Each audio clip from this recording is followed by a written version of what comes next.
o'clock, we'll call the meeting to order. Please stand and pledge allegiance to the flag. I pledge allegiance to the flag of the United States of America and to the republic for which it stands, one nation, under God, indivisible, with liberty and justice for all.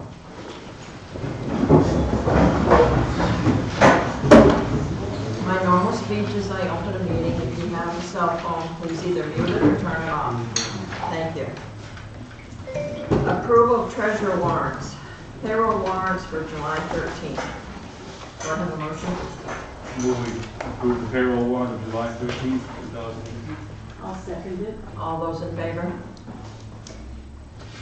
Accounts payable warrant for July 17th. I move that we approve the accounts payable warrant of July 17, 2018. Second. All those in favor? Approval of minutes for July 10th. Do we have any corrections, omissions? Yes. Yeah.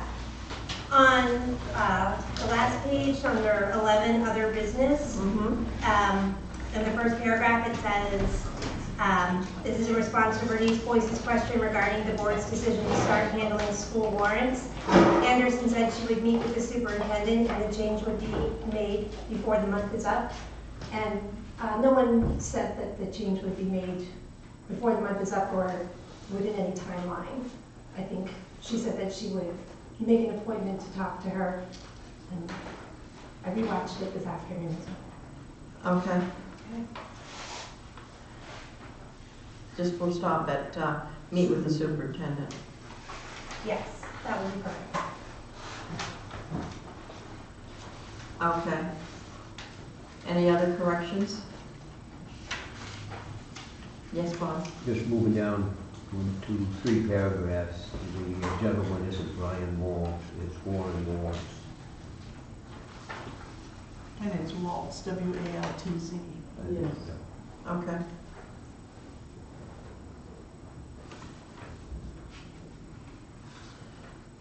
Anything else?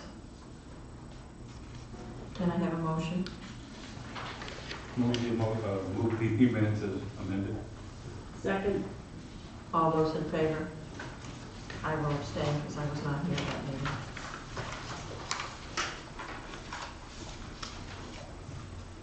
We have no special presentation, we have no committee appointments, we have no public hearings. Public comment or on non-agenda items. At each regular selectmen meeting, there will be time devoted to any resident or taxpayer of the town of Wiscasset to address the selectmen regarding any item that is not on the agenda for that meeting. Comments will be limited to 5 minutes per person. Is there any public comment? Okay, moving right along then. Department head or committee chair. We have our department head monthly reports. And does anybody have any questions regarding the monthly reports? Yes, Kim. I don't have any questions, but just some comments. Because I was just positively pleased to see revenues exceeding the annual budget amounts in a couple of areas. Excise fees at the clerk, transfer station, at the rec department. And then I did have a question about the treasurer report, not the treasurer report necessarily, but the TAN.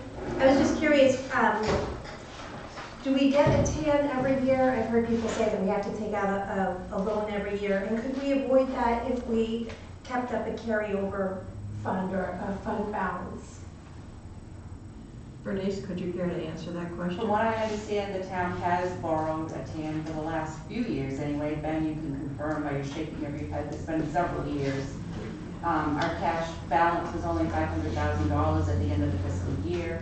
We have drawn down the 900 and some thousand from reserves, but as soon as those capital projects are completed or items are purchased, that money will be gone. And is that something that could be avoided if we planned on building up a fund balance? It would build up a fund balance and build up our cash balance, and as I had suggested, to keep the cash until the school needed it rather than it going to the school 1/12 like it is. And then, do we pay a high interest rate on these TANs? it depends on what we get for a bid, that's why we go out to bid. No, it's not a high interest rate, but it's a double whammy, because you have to pay bond counsel to actually get the tan, and then you have to pay interest for the money that you borrow. Because I know that we've decided, or the board before I became a member, to take any fund balance and reduce the burden on taxpayers. Correct. Is it a benefit to do that, or does the interest we pay on the tan eliminate the benefit to the taxpayers? That's something that you would really need to sit down and look at individually to see by year if the difference would outweigh itself. I know that we already have tax payments in 2 installments, which some towns have just 1, so that certainly has helped our cash flow. I feel like if it's something that we should look at before the end of this fiscal year at some point, so we can see, are we paying more interest on the loan than we're saving the taxpayers by giving, by applying any fund balance?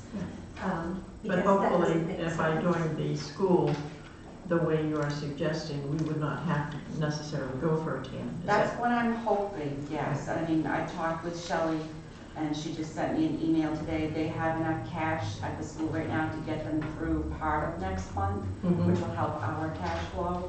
But again, as soon as we do paving or do the major purchases that we brought the reserve money over for, that will bring it down. We will be sending out the tax 30-day notices within the next week, which hopefully will bring some monies in.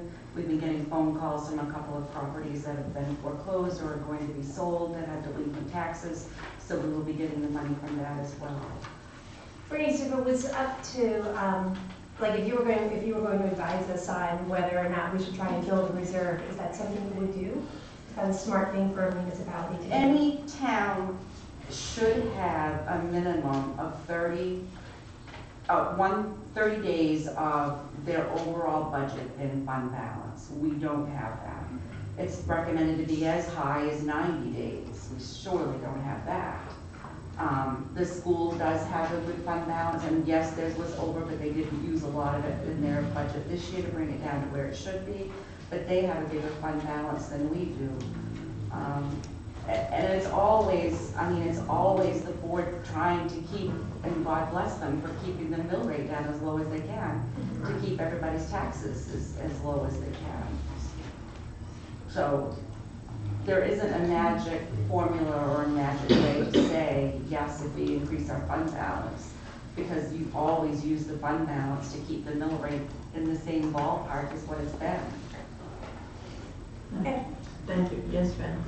I agree with everything you said, but as long as I've been around, we got tans even with me, when we had maintained Did the you? way the cash flow works. Okay. We've almost always got them. And I'm concerned with it, but I'm not overly concerned with the general fund balance, as long as we have $15 million in the bank. Most communities don't have that to fall back on. Absolutely. But I mean, I don't know what its purpose and intention is. I mean, I know that we borrow down for capital things, and we are using a couple $100,000 up to reduce taxes this year. Yeah, we use it, it's supposed to be the interest for capital improvements, like we're fixing roads and stuff with the money that money earns for us. Mm-hmm. And it's a lot. It's been like over $5 million since 2010. Mm-hmm. Okay, anything else on the monthly reports? I have one more. Yes. Sorry. On the airport report, I'm just wondering on the back, there's the estimate of aircraft operations per day. Do we know how many planes this actually is? Like it says there's 538 total aircraft operations for the month. I'm just curious how, like, does that mean that doesn't mean there's 538 planes coming in and out? I don't Do we think have They a come in sense? and out, probably. They're in and out. Yeah. Do we So have it's any idea, possible. like how many? I would not have any idea. We'd have to talk to the manager of the airport, I would assume. That's the only place you're going to get that information. I know there are several fuel slips each day up there right now. So it's summertime, too. Yes. And this is when they do their most business, is in the summertime. Judy, Yes. Ray would speak to that, chairman of the airport. Yes, Ray. What was the question? I'm wondering how many planes use the airport on a regular basis. We have a report that shows airport operations, but I don't know if that represents takeoffs, landings, Yeah, purchase of fuel, like. How that's determined is through the radios. As they call in that they're gonna land, then it's recorded. And so that's how they get the figure. Do they record takeoffs at the same time? No, it's supposed to, Just it's landing. not a exact technology, but it gives you a rough idea of what's happening. So they only count the ones that land? Is Right. that what you're saying? Okay. That's how it's set up. So it's possible to have 500 and some odd planes land in Wiscasset in a month, Yes. very especially this possible. time of year? Yeah, very possible. Okay. That's understandable. Okay. Okay, shall we continue? Unfinished business. Approval of application for annual license for sale of consumer fireworks and set a fee. Mary? So you have in your packet a draft application. I provided it to you at the last meeting. You may remember a few months back, Mr. and Mrs. Bryant brought a letter forward asking if the town had issued the annual license as the ordinance says that we should. And from the records that I could find from 2011 going forward, we had not, since the time the ordinance was adopted. I could not find an application or any minutes that showed that the board had issued an annual license. So, since we didn't remove that from the ordinance, we should comply with it. And so if you notice at the top of it, what I tried to do is, because what we often hear on applications is what's the source of this requirement.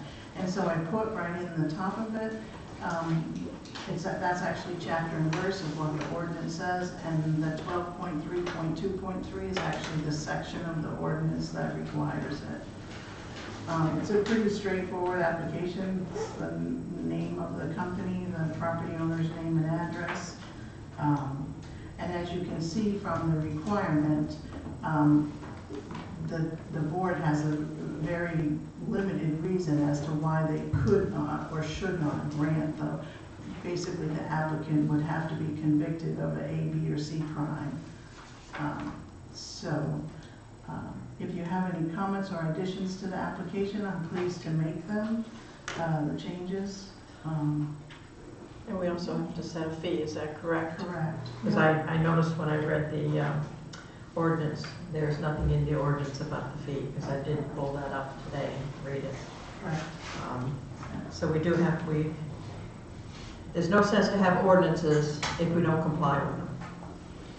So I think we have to really start thinking of a fee, a yearly annual fee for this license. Yes, Bob? Do we have any requirement for insurance? I see there's a place to put name of insurer, policy number, but. It's part of the ordinance, if I'm not mistaken, if I remember what I read this morning. Do we require a certain level of insurance? It just said proof of insurance. Yes. Well, it could be car insurance. Yes, Yeah. sorry, The yes, Al. state requires a set amount in order to get your state license. And so what is that amount? $2 million. $2 million, so you have to have $2 million worth of Minimum. insurance. Yep. Okay, well, that's good to know. Would we require then a state license? He has to have a state license to sell Well, fireworks. no, I'm saying to issue this, would we require a state license so that we would then know that Yes, the applicant has yes. the proper insurance? No, it doesn't say that. So Bob, are you suggesting that we add that to the Well, application? I just wanted, that seemed unclear. Yep. Thank you for your answer, Al, I understand that. But if we're asking for insurance, wouldn't a good way to know that they have the proper insurance would be to require a state license before we issue this, or do they need this to get the state license? No, you have to have the state license first, if I'm not mistaken. You So have to we have a could add, federal- Before you get a state license, you need a federal license. Okay. First you get a federal license, then you get a state license. okay. So it's possible that we could add another line in here requesting his, whoever, a state license number. You have a number, I assume? Okay. Or just a copy of it. Or a copy of the No, yeah, license. wouldn't that make that a lot clearer? Yes, I think so. I think you're right. Yes, sir. Would you please come up here and state your name? My name is Tom Bryant. I don't know if this is the appropriate time to add my comments, or if you want to let me hold them till later. It's your call. I just want to make sure I get them in On what? on this application, license application. On the license application. Yes. Do you want to listen to his comments now or later? Well, it's either now or not at all, because we've already had public comment. Well, we're discussing the license. Yes, right now. so please, Yeah. I have some handouts. Would you like them now or after I talk? hand them out now, please.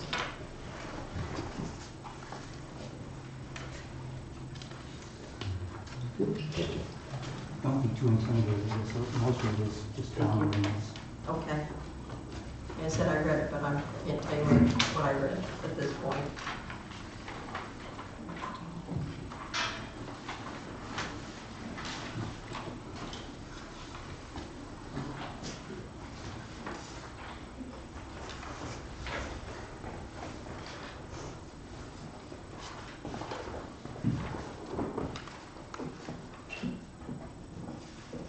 Okay. Can you hear me? You have to push the Is button the- on is that. the- I think it's on. Is it on? Okay, go ahead. Is it working? Yes. Okay. My name is Tom Bryant, and my wife and I live over on JB's Way, right near Mr. Cohen's warehouse. Okay. As the board is aware, this annual license requirement is part of the Wiscasset ordinances regarding fireworks, section 12 of Article 10 of the Wiscasset ordinances, which has been a requirement since January 1st, 2012. The fireworks ordinance regarding the sale of consumer fireworks requires a review of compliance or non-compliance with the following criteria or standards. 1. The sale of consumer fireworks shall occur only on a lot that is conforming as to lot size and on which retail sales are allowed under the Wiscasset zoning ordinance. The sale of consumer fireworks shall comply with all federal, state, and local laws, ordinances, rules, and regulations. The sale of consumer fireworks requires a conditional use permit from the Wiscasset Planning Board under Article 8, Site Plan Review, a business license from the Wiscasset Town Clerk under Article 9, Section 9, Article 4, Section 9, and an annual license from the Board of Selectmen. Regarding the annual license, a public hearing must be held. In addition, the Board of Selectmen have to consider the following. A, whether the applicant has been convicted of a Class A, B, or C crime, whether the applicant has not, through the use of fireworks, consumer fireworks, or in any other way created a danger to the general public, and C, whether an applicant has complied with all federal, state, and local laws, ordinances, and regulations. For example, conditional use permit from planning board, permits, licenses, approvals, inspections, and compliance with of the state fire marshal's office. These were all set forth in section 12.3 of the fireworks ordinance. In preparing any application form, it is important for the town to require written documentation on each and all of the above criteria that must be considered in approving or denying an application. This should include, at a minimum, the following: property information regarding zoning and lot size, written documentation of all local permits and approvals, including any site plan, conditional use, business license, or other permits or approvals required by the town's ordinances. Written documentation of all state and federal permits and approvals, including written documentation from the state fire marshal's office on the current compliance of any retail sales of consumer fireworks and related storage, which should also be part of any renewal license application, including inspections within a reasonable time period before license renewal consideration.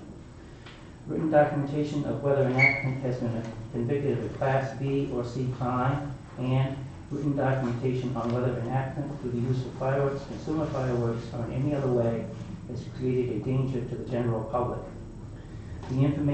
This information is required for the board to conduct a thorough review of the application against the above standards.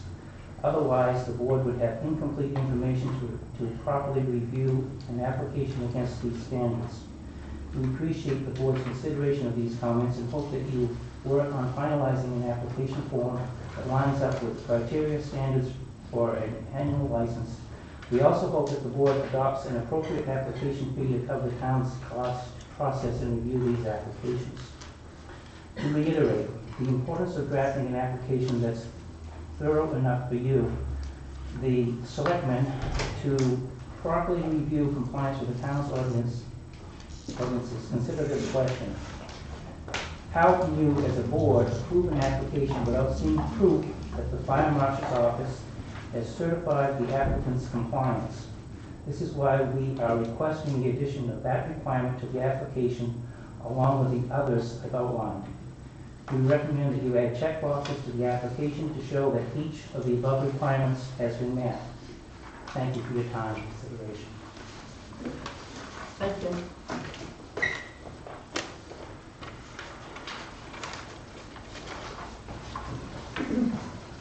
Anything from the board at this point?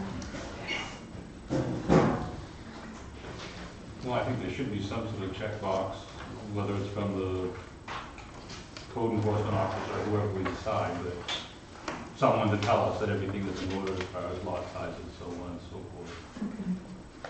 Then would you want to give this back to the town manager for a second go around as far as an application goes? What you want, what do you want on it? Well, I think that should be on here someplace. I know that years ago with the junkyard license, we ran into those kind of problems because one got issued and it didn't meet all the zoning requirements. And it was quite a issue. We ended up going to court over it. But is that, I'm going to play devil's advocate for a minute. Would that be something that you would want in the original application? I mean, or we're talking about a renewal, if I'm not mistaken. Well, we haven't done one yet, so it'd be the original. Well, we did one years ago for Al. I mean, he's the only one in town that has that license. And there was a procedure, if I remember, I was on the board back then, there was a procedure that had to be done for him to get his license for the town to order. He had to have the lot size and everything that this gentleman has said he had to prove at that point. Oh, okay, but then could we see that application? Maybe we could use that to go on. Okay. I would just remind the board that this is your license. All of those, and the ordinance is very specific about what the Board of Selectmen reviews. All of those other reviews are already done by other boards, the planning board, when they issued the permit in the beginning. We certainly could then add a box for the code enforcement officer to check off that, you know, all the other parts of the ordinance have been followed, and we certainly could do that. But I would remind the board that the scope of what your license is limited exactly to the items that he actually outlined quite well in number 4. It says the board shall consider the following. So that's what the board's authority is. All of the other, the site plan review, the state licenses, all of that are reviewed and covered under other agencies. So we can provide whatever you want, but I would just caution you that the scope of this license is very narrow. Well, I'm not asking for anything new. Right. No, I understand. Okay. I mean, we approve other licenses and a whole bunch of department heads come forward and say whether or not everything is taking place. Right. So would you like a sign off for the code officer and then anyone else? Is there anyone else that you'd like a sign off for? I would ask you that question and to bring it back to us if there is anybody else that needs to. Well, if you're going to go with the code enforcement, you'd also have to go with the police department because there's a situation in here if he's been convicted of a Class A, B, or C crime. And that is something we would not know year to year. So. Well, all right, I'm going back. What do we need to show proof of these various things? So what I can do is, you mentioned a copy of the state license, so we could ask for a copy of that to be submitted with this. That's simple enough. I can get a code enforcement sign off, and if you thought the police, you certainly could do that. Well, when we have a liquor license, when we approve a liquor license, we ask for police, Mhm. whether they've ever had any problems with that particular restaurant or bar or whatever have you. So I would think this would be the same thing. Yes, Jeff? The only issue, you're correct, when we look at liquor licenses, we look at local problems, local issues. When it comes to an individual moving to town, as a law enforcement agency, we're not allowed to do a background check unless there's a criminal investigation or for criminal justice employment. So in order for us to find out if this individual came from, say, Indiana, and he moved to Wiscasset, and he received a B, or C crime in that state, we're not authorized to look that up. But wouldn't that be done by at the state and federal? That would already be done by the state or federal government. Okay, all right, so that would already be done. Correct. Okay. We only look up local stuff to give to you guys to see if there was any activity. Okay, all right, that makes sense. That makes sense for him to get the federal and the state. Al's got something he wants to say. In order to get the federal, I had to go to the county sheriff and get fingerprinted and photographed and have a background check done Okay. to get the federal license. So I think that's why the state doesn't care, because it wasn't even the town. I had to go to a county sheriff or a state police station for fingerprints and photographs. So basically what the process is, if Joe Schmo wants to come in here and open up another fireworks store, he's gonna have to go to the federal government and get licensed. He'll First. have to go to the state, then he comes to the To town, the planning board, which to I the went planning through. board. Then he would go on. So all of these questions would already be answered by that point. Correct? Yes. Okay. Kim? I just wanted to thank Mr. Bryant for coming in and sharing his concerns, because I know that ultimately it's about public safety, and so I really appreciate that. You feel comfortable to come here, thank you. I was wondering about his question about the fire marshal. Is that covered anywhere? Is We get there? inspected regularly by the state fire marshal. They won't renew our state license until we've had physical inspection of not only the grounds, but the fire extinguishers, the sprinkler system, burglar alarm system, and the fire alarm system.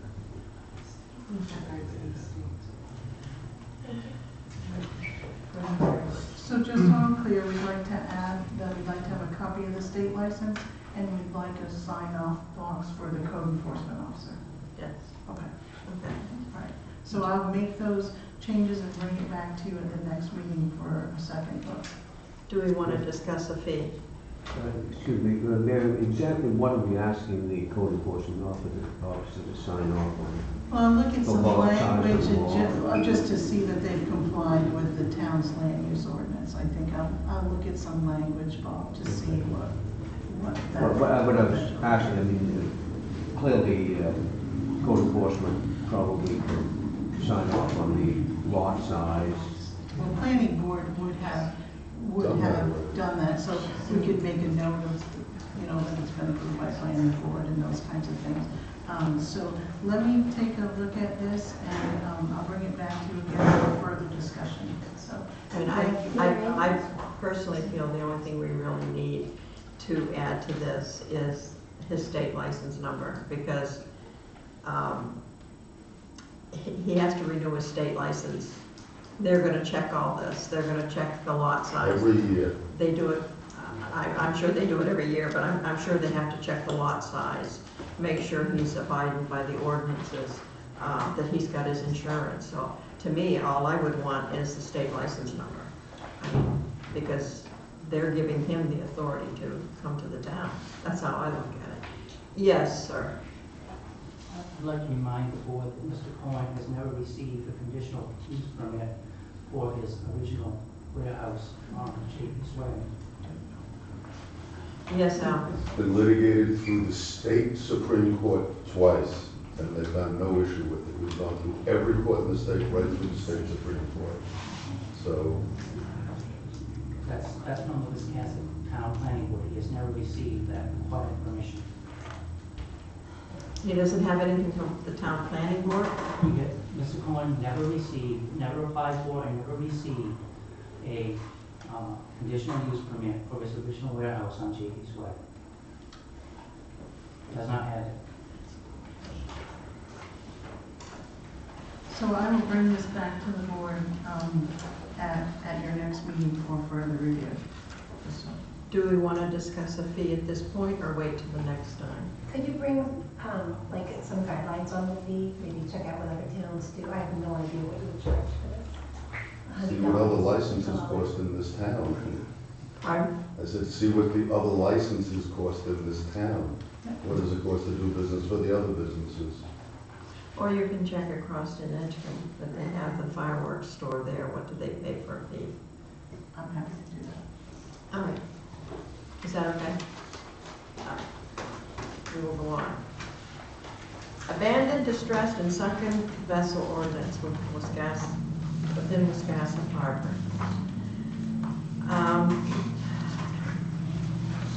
Mr. Morrison, I assume, is not here tonight, but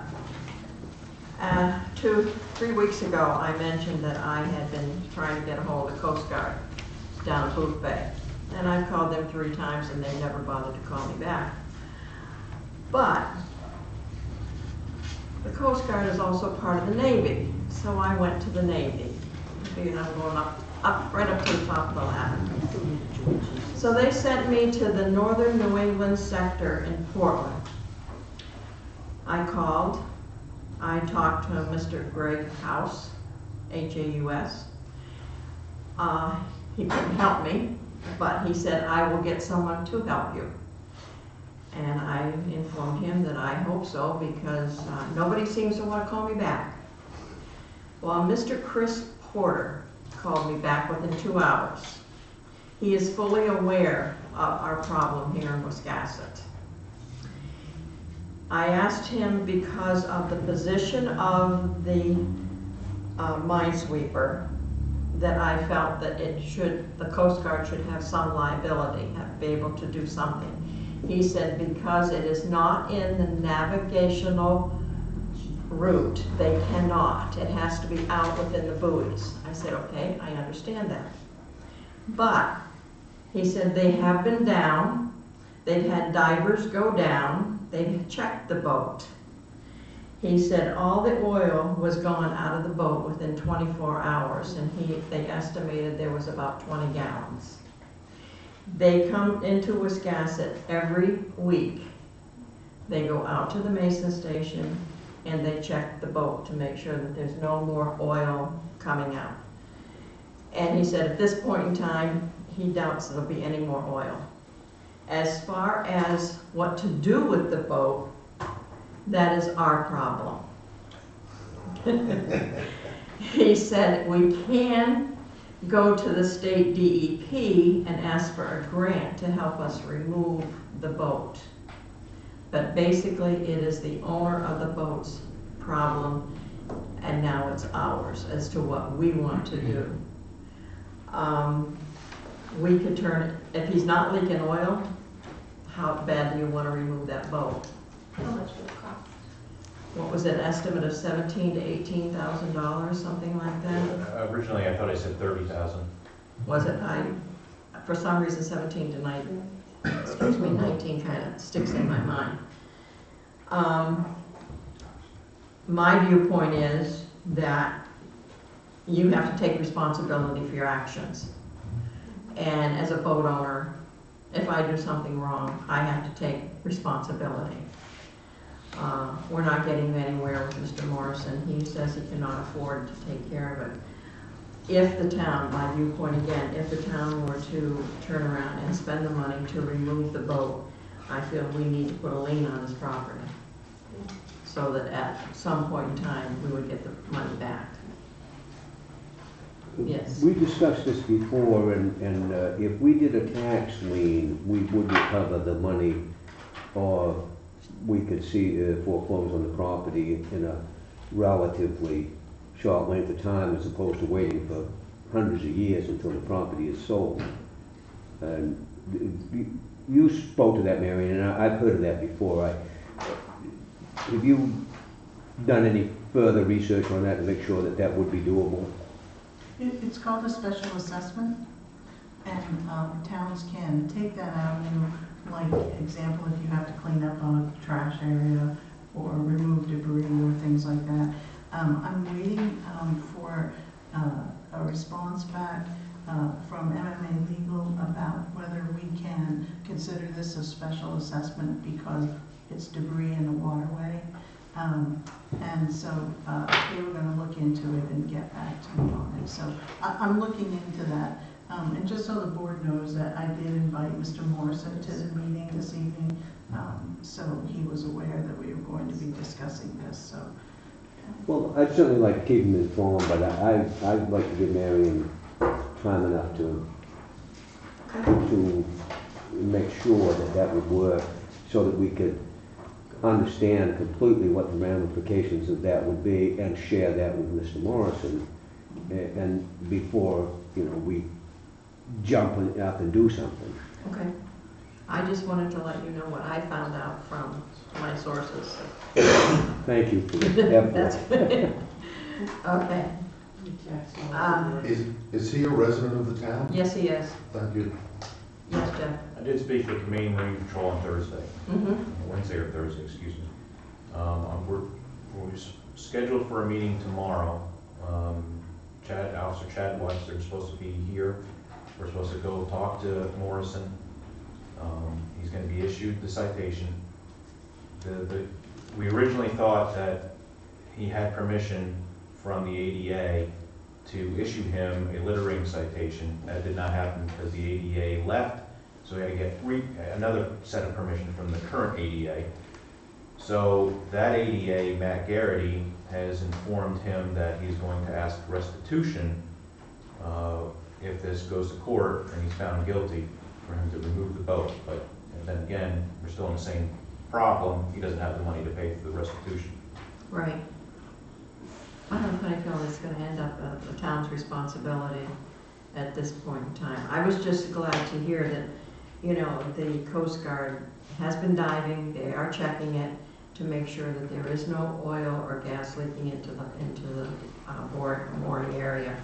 That was important to me. I was glad to find that out. So, do you want to continue with, let Marion do her research? It shouldn't take a, no, I don't think if we, maybe another couple of weeks, if we could have some clarification on that, I think it's worth waiting for. And then, like I said, I'd like to make Mr. Morrison aware of our ability to do that and make sure that he doesn't have the ability to do that and just is waiting for us to make the first move. But if it turns out that he's not going to deal with it, then if we're going to look at dealing with it, I'd like to know that we can recover our costs. Right. Frankly, otherwise I'd be more tempted to just leave it there and let someone else deal with it, if we're going to have to take money out of our pocket. Right. That's why I was concerned about the oil leaks and gas leak. Yes, Jim? Officer Webster also informed me he's looking at a different company to get a different quote to give to you guys, a cheaper one than Sea-Tow. Okay. That's a good Thank you. Okay, the EMS subscription program, MMA legal response. Marion? Bob had asked me to look into our subscription plan. He had some questions, they were good ones. And so I sent the question to MMA, and as you can see from the response that they sent on June 25th, they basically say that none of their staff has expertise in this particular subject. However, they did give some cautions, and there's a link attached to this. If you read that article, it's actually in an EMS journal, JEMS, probably needs something to you EMS folks. So there is actually an article that talks about it. And so it sounds like it could be problematic, but I don't have anything concrete. So I don't really have an answer, Bob, but I have an answer. So I wanted to share that with the board. I have not talked to our legal counsel about this until I brought it to you to see if you wanted me to go further with it, or if you are wanted to just make a decision to not do it again.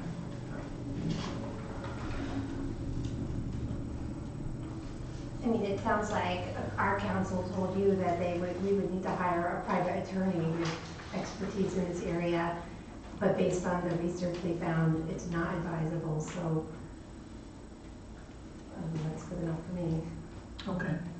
Is that the consensus of the board? I think we should end it after reading this. I don't want to spend any money. Okay, No. okay. So we're going to suspend the subscription program, is that what, is the consensus of the board? Do you need a motion? No, I just, Bob had asked a question, and I just wanted to respond to that question, and we'll take it off the town's website, and any funds that have been collected will be refunded. Okay. Yes, Kim? I just wanted to go back to the approval of the abandoned, distressed, and sunken vessel ordinance. I feel like we talked about the minesweeper, but the letter from the yacht club was saying that we don't have that ordinance. Do we need to address that? I feel like we did. I read what you attached. And we do have an ordinance, but I don't Yes, know if that we do needs to have be an said. ordinance. Or did you tell them not? Yes.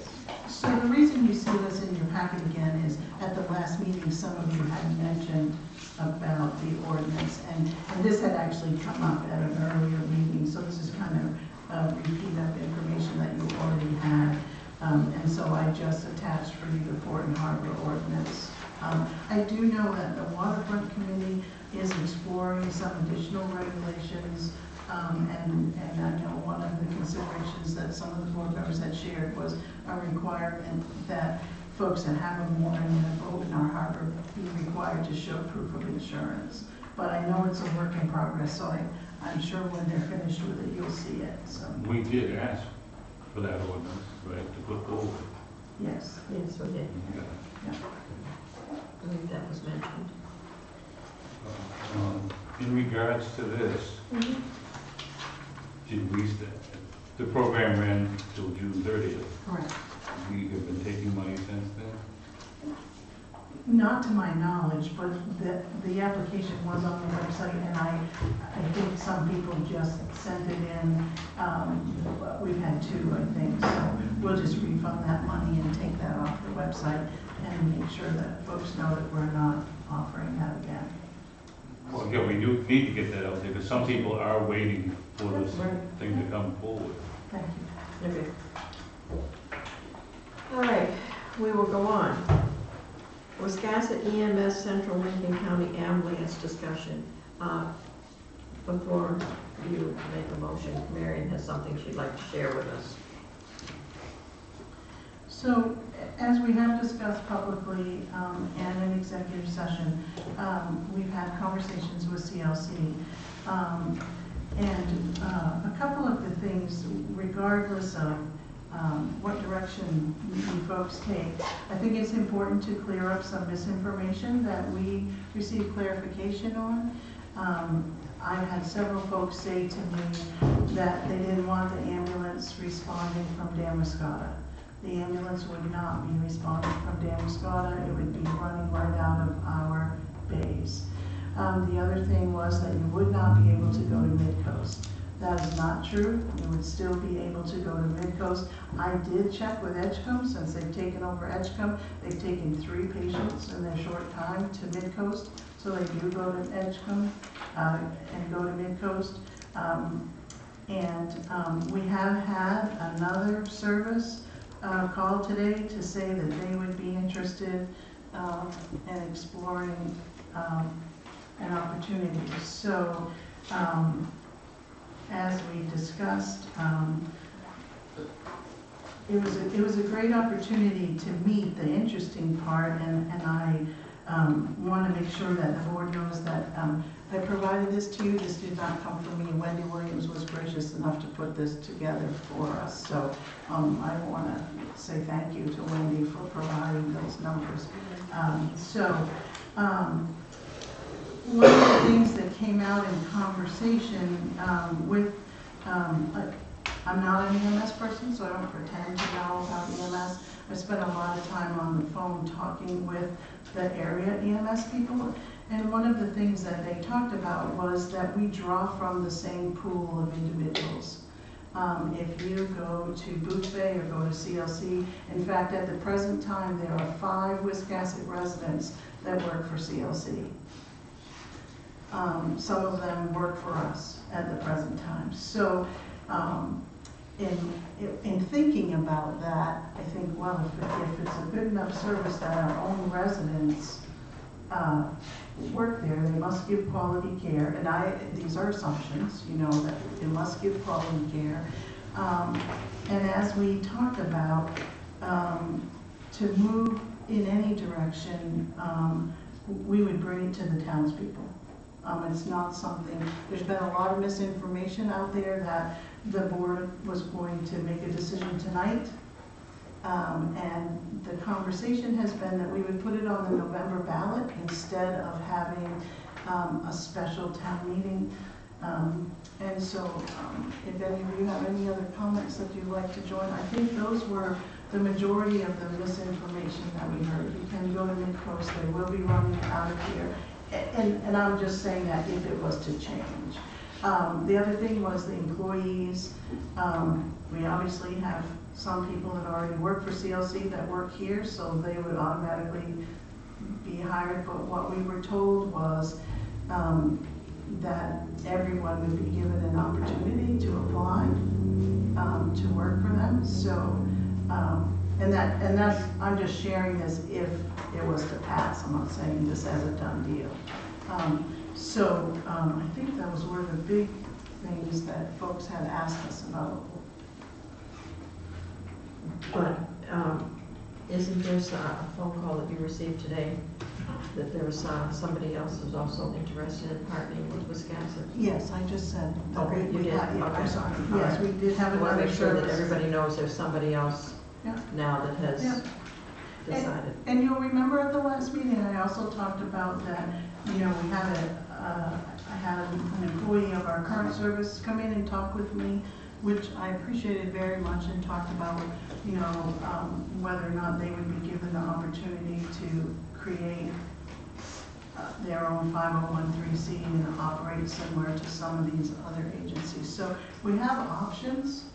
And so the message that I've heard loud and clear from the four services that I've talked to is that we're all drawing from the same pool of people. So there is a certain amount of melding already because we have folks that work for all these services. I want to, as I expressed to the board, I would like to take the opportunity to meet with our folks that work for us now and hear what their concerns are. Change is difficult, and I'm not suggesting we're going to change, but I'd like to hear from our EMS people about what they see some obstacles might be, if there are any. And I'm also interested to talking to the 5 residents of Wiscasset that work for these other agencies to find out, A, why did they think, you know, that they wanted to work for them, what's the care like, what's the response times like, what's the equipment like, those kinds of things. So I hope to do that in the next few weeks, and I will bring that information back to you. Thank you. Yes, Kim? Should I make this motion? I'd like to make a motion that the select board continue its investigation into EMS services for the town, including consideration of CLC services, meetings with current Wiscasset EMS staff, community input, and other potential partners that may come up. I will second that. Is there any more discussion from the board? Can you give me that motion afterwards? Sure. All those in favor? I'm sorry, go ahead. Could I just ask for a friendly amendment? We don't want to limit it to just CLC. Exactly. She What I said said, other other potential partners. Other potential partners, she did add I that at just the want to end. make sure. Okay. Wasn't there also a part that we would take it to the voters in your original amendment? I thought community input, whatever that looks like. I was thinking community input could either be meeting with our public safety committee, it could be having a hearing, or it could be or it could be going to the. Well, I would like to have you amend it to state that it will be taken to the voters. Okay. Do we have to vote on the amendment? Yes, we're gonna have to vote. We're gonna have to vote. Should I say what the amendment is first? Yes. Okay. Here's the amended motion, hopefully. I'd like to make a motion that the select board continues its investigation into EMS services for the town, including consideration of CLC services, meetings with current Wiscasset EMS staff, community input, and other potential partners, and that the final decision is brought before the voters in the November ballot. Yes, that's good. I will second that motion. All those in favor? 5-0. Thank you. Okay, of course, the next item is update on the second vote. We've already done that. So, bid openings for the transfer trailer. I don't have it open right now. Is this the transfer trailer? Yes. I think that's the public works trailer. Thank you for coming. Bye, thank you. Thank you all.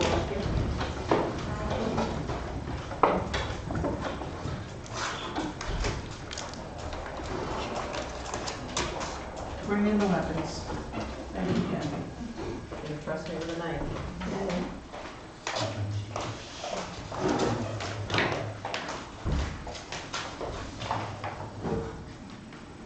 Pay attention.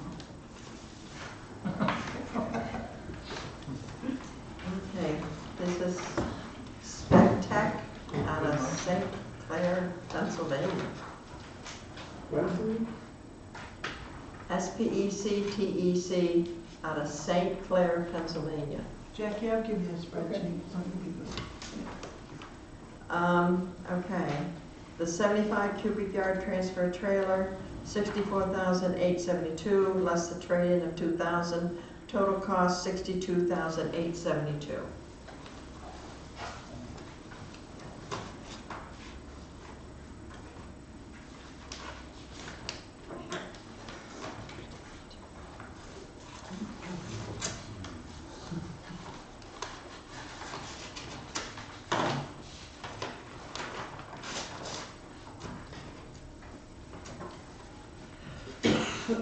This is Atlantic Recycling Equipment out of Rolandsford, New Hampshire. He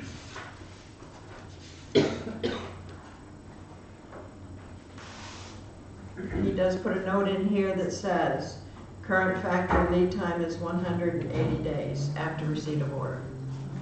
Just so you have that. His total is $78,200.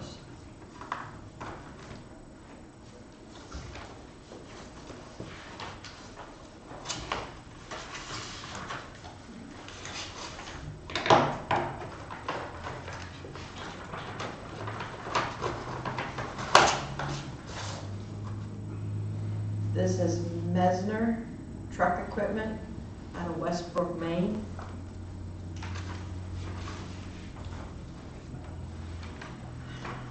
The 75 cubic yard transfer trailer, $98,128. A trade-in of $500 for the total cost of $97,628. Gonna go for the big one? And that's all there is for bids at this point.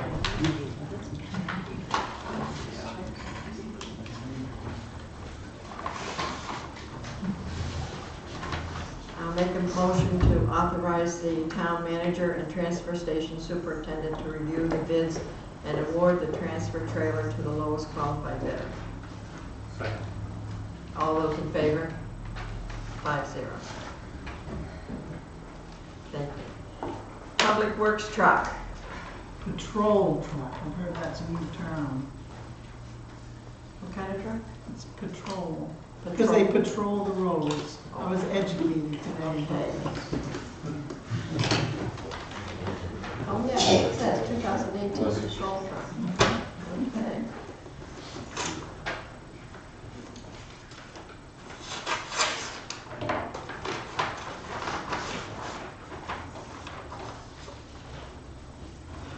This is from Freightliner of Maine, out of Westbrook, Maine.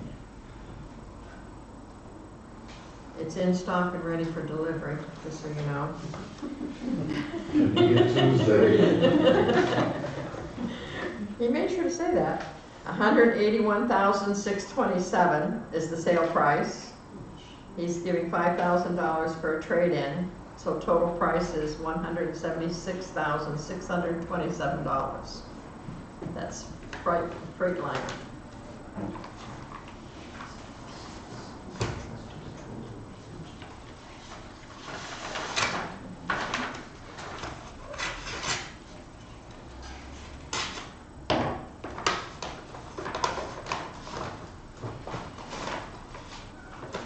And this is Portland North Truck Center out of Falmouth, Maine.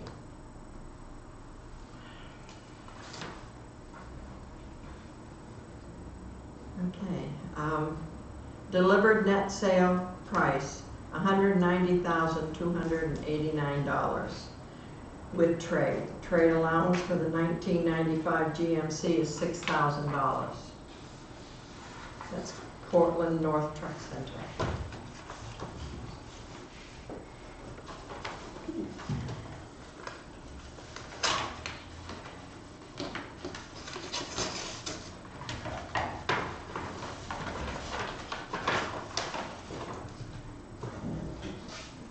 This is HP Fairfield.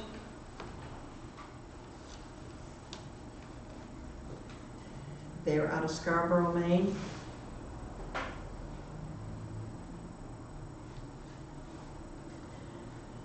It says truck gear only, $69,999.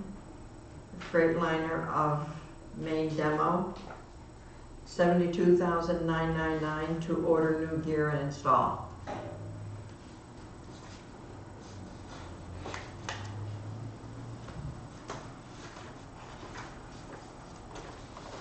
So that one you have to add the two numbers.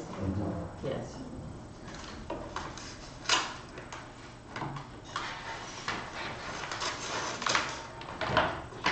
What does that add up to? $143,000 plus or minus, I think. Okay, this is O'Connor out of Augusta, Maine. And it's a 300-day from delivery. You'll get it 300 days after you order it.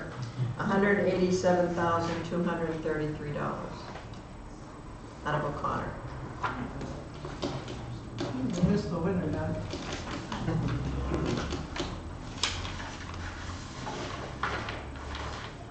Do I have a motion? How much did we budget for that? 175. So Better pick up bottles on the side of the road. yeah. Pick up the driveway. Oh, okay. Gotta be some good truck for that kind of money. Patrol truck. Okay. Okay, I'll make a motion to authorize the town manager and public works director to review the bids and award the bid to the lowest qualified bidder. I'll second it. Oh, wait a minute. We can Yes, discuss Mr. it. Sir. Well, okay.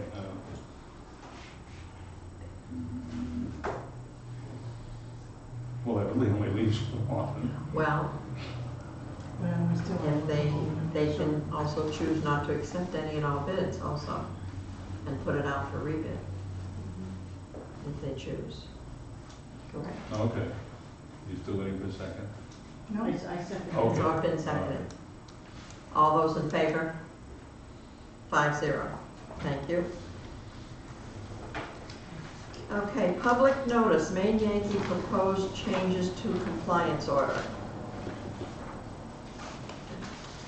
so what you have in your packet is nothing that requires any vote for the board. Just wanted to let you know that this is the notice that's in the paper for the Maine Yankee request to reduce some of their monitoring. I do have the full application in the book in my office. If someone would like to read it, they can sign it out just like the library, because it will take a little while. But I wanted to share it with you because you may get calls about you know, what is it and when is it? I was just gonna ask. Yeah.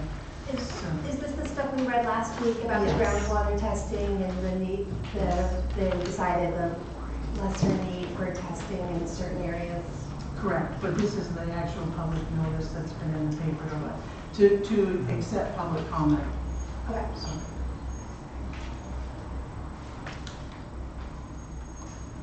Okay, the next thing is our monthly financials, year-to-date department expense report as of through June 30th.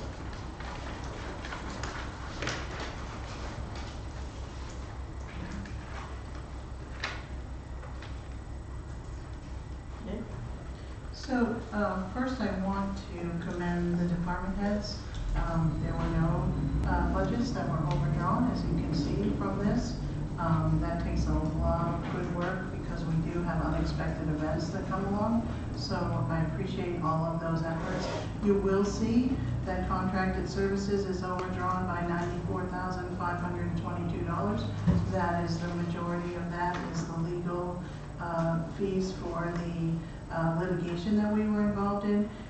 We will be scheduling a special town meeting to ask to appropriate those funds. The public utilities are overdrawn, not much that we can do about the cost of those. You might remember that we had an increase from the water district halfway through and didn't have the opportunity to budget for that increase. So that's the majority of that. And unemployment, you'll see that our unemployment has gone up $5,700. We have had a fair amount of increased claims. And so we are looking at that. We did recently discover that one of those claims was fraudulent.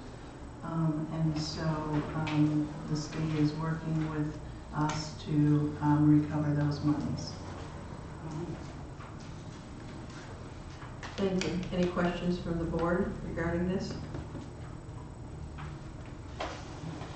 Okay, we will go on. Mr. Cohen, request to speak to the board. You're up. As I drove into town today, I looked at the sign that says, Town of Wiscasset Certified Business Friendly. I think we should take the sign down, to be honest with you. What? Well, I've been trying to build another building. I started the process in January to get the application to take before the planning board, at which time we discovered that the applications that were being handed out were not complete. We had a 6-page application. We were only giving out 4 of the 6 pages.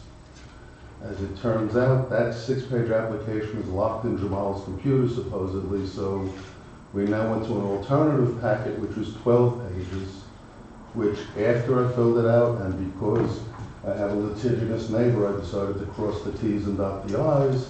I sent it to my lawyer to review before I presented it to the planning board. Whereupon he explained to me that our application does not match our ordinance, which I brought to the attention of the town manager as well as the planning board. And now it is 6 months later, we still don't have an application that matches the ordinance. We don't have a planning officer. We don't have a code enforcement officer. When a business comes to this town and wants to get started, they have nobody to go to. Now, we say we're certified business friendly. We don't have a planner. We don't have a code enforcement officer. We have an application that doesn't match the ordinance. We have an ordinance review committee that I sit on, that if I work on the ordinance and Carl works on the ordinance, who did survey work for me, my neighbor can then say we've undue influenced the process. It's time for the town to have the application match the ordinance, which is going to have to be done by the town attorney, so that the town doesn't get sued over it. And this is, for the last 6 months, we don't have an application that can go to the planning board and not be challenged. What's the town going to do about it? We've spoken to the manager. It's not happening. I mean, we can't get a new business in this town right now that can come in, fill out an application, and go before the planning board and know that it's legal.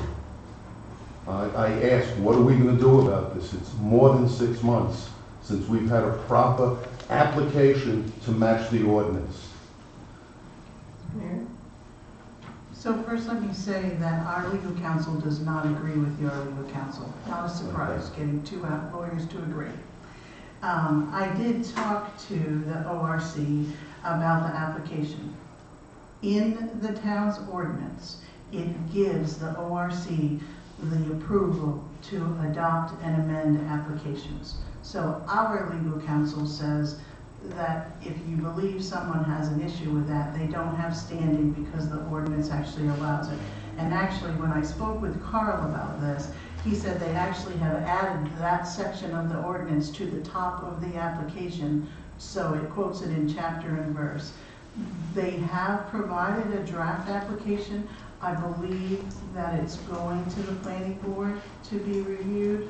I only have a draft, so, but. I skipped the last meeting on purpose because I didn't want Yeah. to be involved in the drafting of it because I don't want to have somebody have legal standing against me because I worked on the ordinance.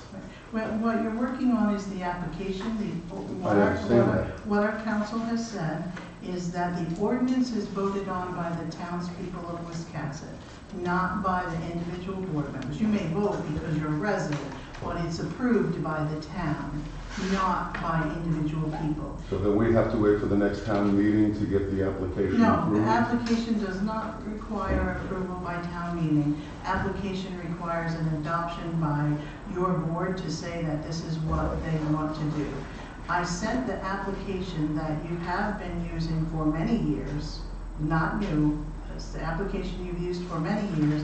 And as I said, our legal counsel does not agree with your legal counsel. Now, maybe you should have your counsel call That's the them. 6-page application or the 12-page application, not to be... I sent both of them out because So do we have the 6-page application available again, or that disappeared and got replaced by the 12-page?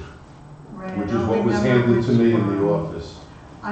I know that Ray and I looked at them, but I can't tell you now that I know the number of pages. No, I We don't. went and looked at it and made sure the right one was in. The ones we looked at was the 6-page. Okay, And they were all- and that's the one that's in there, okay. Right. So So, we're back to the 6-page, not the 12-page. right, and we did that right after I came to the planning board and asked how I could help. Ray came in, we met, we went over the application to make sure. You are correct, you did receive one that was shorter page. All the 2 others, pages. all the others were fine. The only thing that I could say is you throw them on the copier and hit print 25 copies and there was human I error. took three applications that day, and all 3 were missing the pages. Well, when Ray and I checked them, and I had someone else with me, so it wasn't Marion Says, and, well, and we did find that they were all complete. So, and I understand that before you left the office, you were given one that was complete, a complete application. I still haven't seen the new one. The last application I was given by Kathy was a 12-page application. That was the complete application. So you're saying 6 pages, she's saying 12 pages.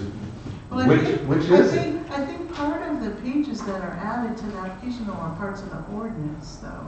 And they're checklists, some of them are checklists. Yeah, It's not they're not actually the application, but in any event, I just want to speak to, So that's- that we have shared this with council and have your lawyer call my lawyer, you don't think so? Because our council doesn't agree. He feels that your current application is fine. I can present it to the planning board and not have an issue with it. And also that the town has the right to amend their application. And it doesn't have to be done by an attorney. So we don't have to do anything with this application at this point? It's all No. approved and everything? No, I had asked, I talked to Ray, he's chairman of the planning board, and I talked to Jackie, who's on the ORC that had worked, and I talked to Carl and said, do you have a draft application? I hadn't seen it, and Al raised the question, it was a good question. And so Jackie was gracious enough to send it to me by email. It's not yet been approved by the board, but Which board? Was this from this past Monday's meeting? that I don't, Jackie, I don't know when you It- first did this, I don't know. It was an assignment, we were gonna look at forming a new application from the last meeting. And it wasn't discussed at the last meeting at all, just the fact that we're gonna do it. Okay. So it hasn't happened yet then, as far as ORC is concerned? We've made a draft, Okay. and they'll have it there next Monday if you're there. Okay. Are we all set out? My last question relating to a different topic. Yes, I sir. noticed that on the last day of the calendar month, the closing, town hall was closed to the public. Yes, it was. And the answer I got from it is, you should know it, we do it every year, and we advertise it. Well, Monday morning, when there were a long line of people, everybody had been there on Friday, and somehow I think the town should manage to, because we're here to serve the taxpayers of the town, not the employees to be served by the taxpayers. And somehow we should be able to help our citizens and be open on the day that the phone says we're open. And if we have to do an upgrade, it should be done on a weekend, not when we have to close the office to the employees Well, and I to the went, customers. I knew this was coming up, and I went back several years. And this is not the first year it was done. It's been Doesn't done make for it years. right, because my grandfather did it, my father did it. Doesn't make it right for the public, to all the people on the last day of the month who can't register their car. The sign on the door says, go online and do it, but if you go online, they don't take commercial registrations. And for the people of the town, they should be able to register their vehicle. You can't go to DMV unless you pay your excise tax first to town. I understand your comments, and I thank you for them, but at the end of the fiscal year, and correct me if I'm wrong, we have to do computer upgrades. The only time that those can be done is during the week when those people are in their office, and they're not there on Saturdays and Sundays. So they had to close the office on that particular Friday. We've done it, I don't know how many years that I know of we've done it.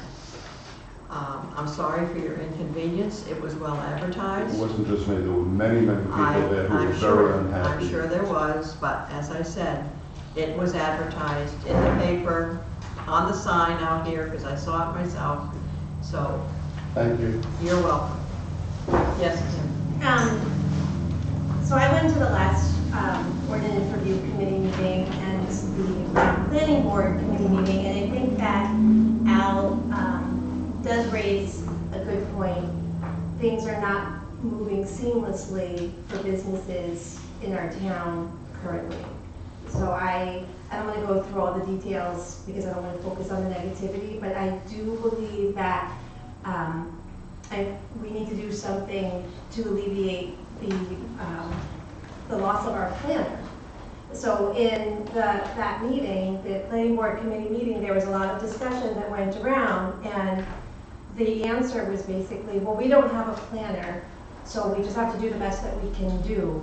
And meanwhile, the young men who were sitting before us to open a business apparently had come before the board 3 times at one point, and wait, I said I wasn't gonna do this. I'm not gonna go through all the negative stuff. I think we have to do something, and if that means, I don't know what that means, but we have to be creative and think of a way to solve this issue, because we do want people to come and to our community and have them feel like it truly is business friendly. And I'm afraid that right now, we're not hitting the mark. And it's no one's fault. We just have, it doesn't matter whose fault it is. We need to solve a problem. And I don't know if that means like a subcommittee on creatively thinking of a solution or what. I'm willing to participate.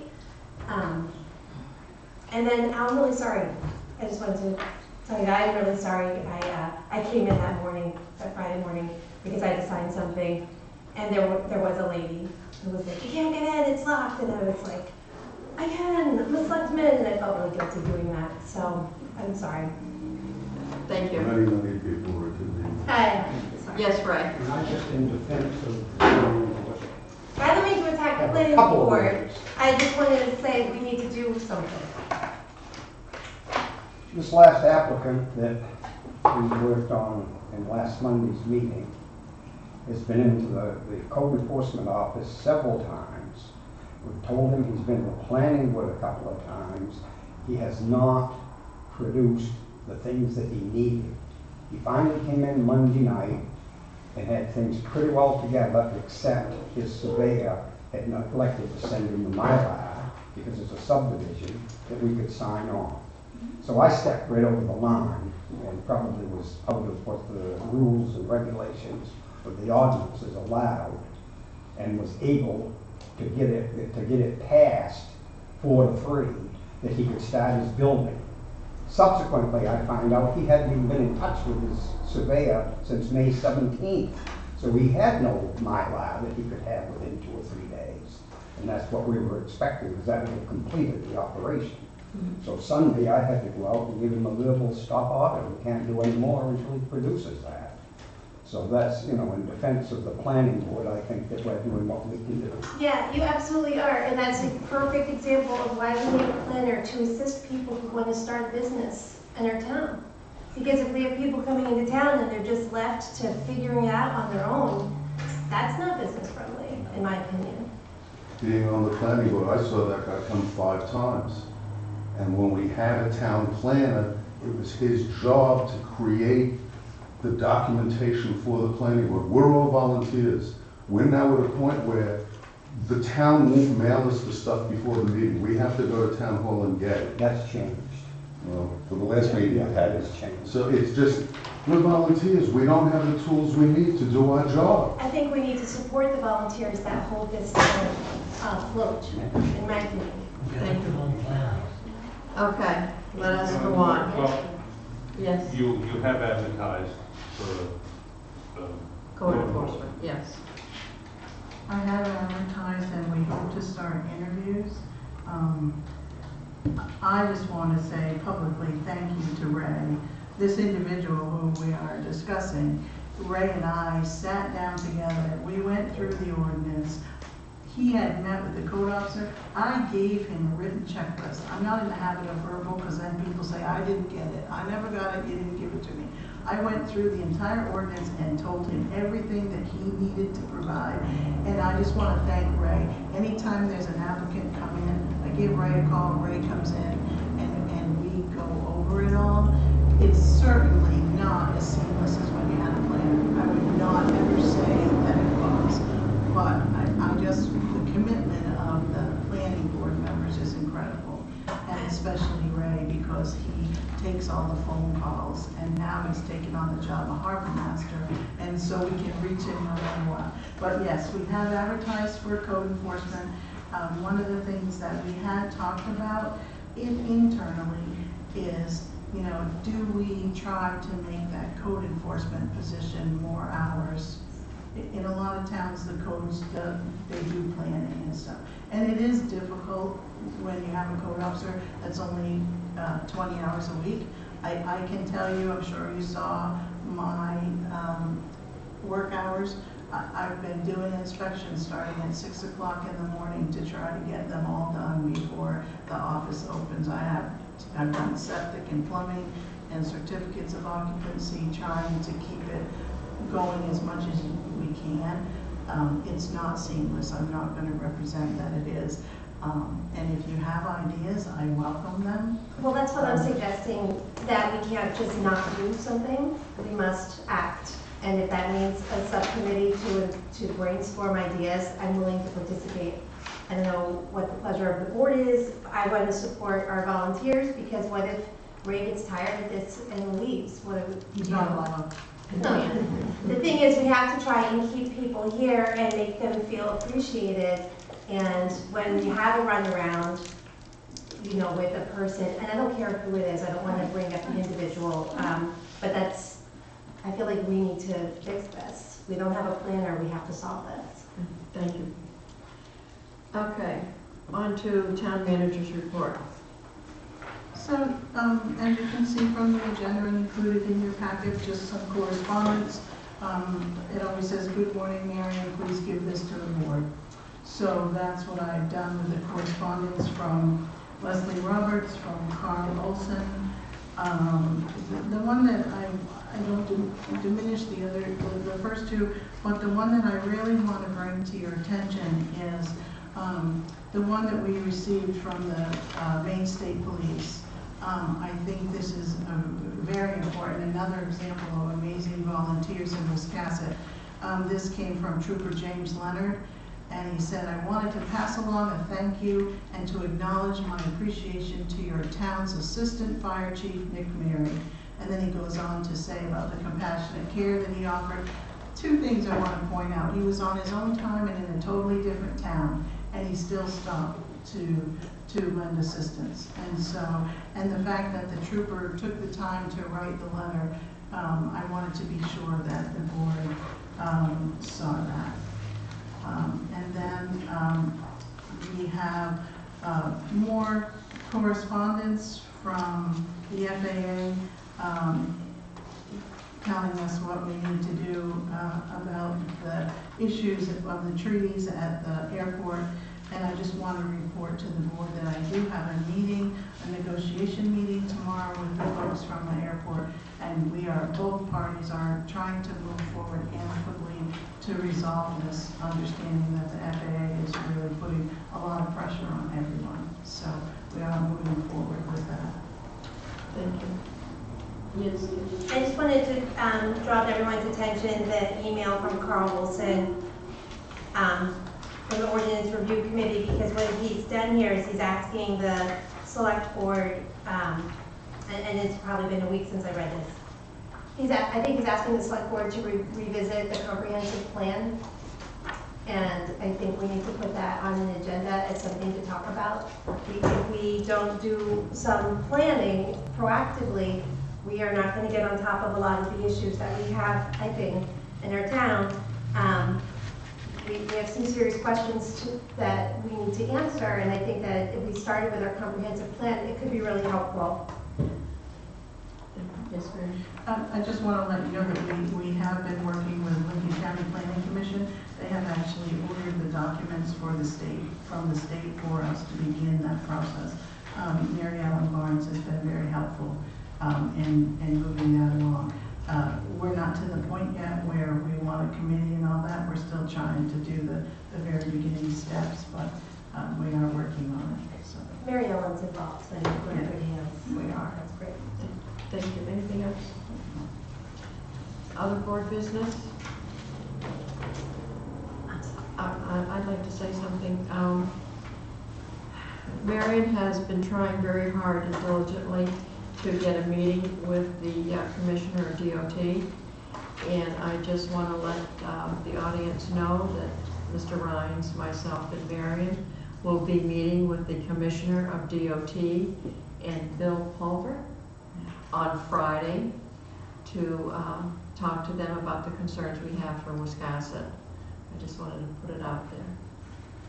Yes, Kim? And I just wanted to say that to the Department of Rec and Parks and Rec, that the 4th of July celebration was really awesome. And I wanted to thank the board members here who rode on the float that Bob drove, because we sat on the float with the school board, and I feel like that was something special and symbolic that the select board and the school board sat together and drove through town with, together. So thank you, whoever came up with the theme of coming together, and thank you guys for participating with me. It was very enjoyable. I love a parade. I did hear some whining that you didn't get a trophy though. Oh. Yes, Steve. I'd just like to add something to the 4th of July, and I'm on a different page. The fireworks were scheduled to begin at 9:15. I come to the end of Willow Lane with my brother at 10 minutes of 9, and fireworks are going off. To me, it's I'm going to stand here and say they were probably the worst fireworks I've seen in years. And I think that was a colossal waste of money this year, especially when I went around town at 10 minutes to 9. I came down Churchill, I came out of Willow Lane where I live. I was going to sit at the dentist office up here and watch them. Fireworks are already going off. I said to my brother, I said, they're going to have to stop shooting these off because we got the town fireworks coming up. We made a loop around town, came back and sat up here. The fireworks are still going off, and at 25 after 9, they were over with. I just was very disappointed this year in the fireworks. Thank you, Steve. Catherine? I just wanted everybody to know that the float that the school board and some of our selectmen vote on, the credit really goes to Kim Anderson. She did all of the heavy lifting. She helped. She did.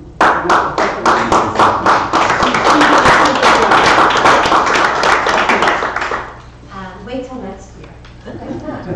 I'm waiting. And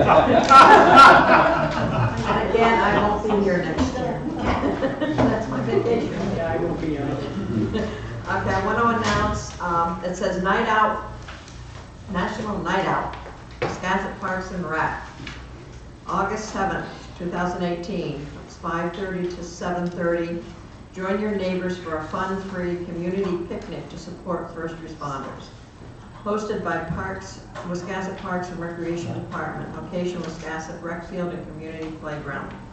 National Night Out is an annual community building campaign taking place in all 50 states around the United States to promote police community partnerships and neighborhood camaraderie to make our neighborhoods safer, more caring places to live. We'll provide the tables and entertainment. You bring your food and your people. There'll be entertainment, there'll be bouncy house, dunk tank, music, games, raffles, table decorating contests with prizes. Police and fire trucks, local nonprofit organizations will be available to share resources and information. As they said, they will provide the tables and chairs, and some grills will be available. First come, first served. What to bring? Family and friends, table decorations, your own food, dinner or food to share potluck style. Bring your own crew, no alcohol. Plates, cups, cutlery, optional chairs and picnic baskets, table decor. If you have any questions, please call 882-8230. So that means we're gonna have a really quick board meeting that night, because it's the night of a board meeting, so if we want to get to dinner, we have to get there before 7:30. Okay. We'll make that agenda very small. Yeah, I never got to sit and duct tape going before the door. We can arrange a special opportunity. Bring it right here. Yeah. Okay, our next item is an executive session to discuss a personnel matter. I will make a motion for the board to enter into executive session pursuant to 1 MRSA 4056A. Second. All those in favor? Madam Chair, will there be a vote at the end? There will be none at the end.